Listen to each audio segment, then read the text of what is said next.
Okay, so today I'm going to be going over SPX, how I trade it, and how I turn my portfolio into more quality, just bigger volume, because I started out with a small portfolio.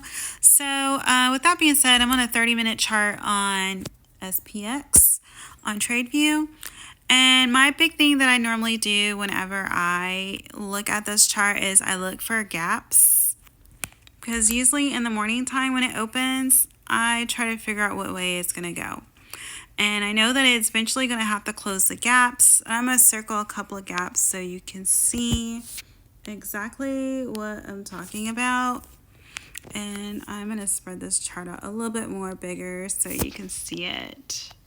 All right, so we're going to use this area right here today, for example, where SPY opened up super green this morning, so it was pretty high, higher than what it was on Friday.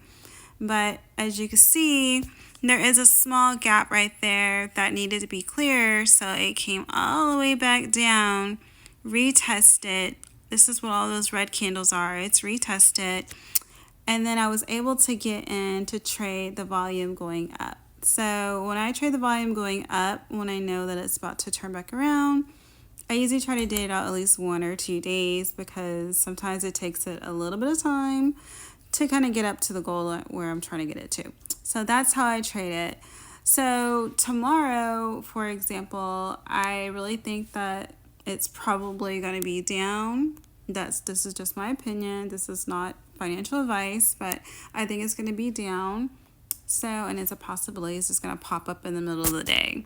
So that's what I'm going to do. And that's just kind of like how I traded it. It's just some pointers for beginners or somebody that's just trying to grow their portfolio a little bit bigger that doesn't have very much cash.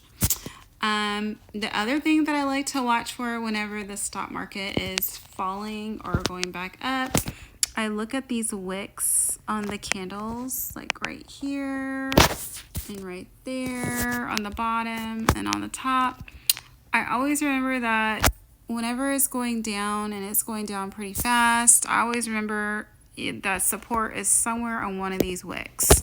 So I try to see what wick it's probably going to land on, and if I see it consolidating a little bit there, sometimes I might go in and buy a call, but sometimes I like to verify with a 30-minute candle.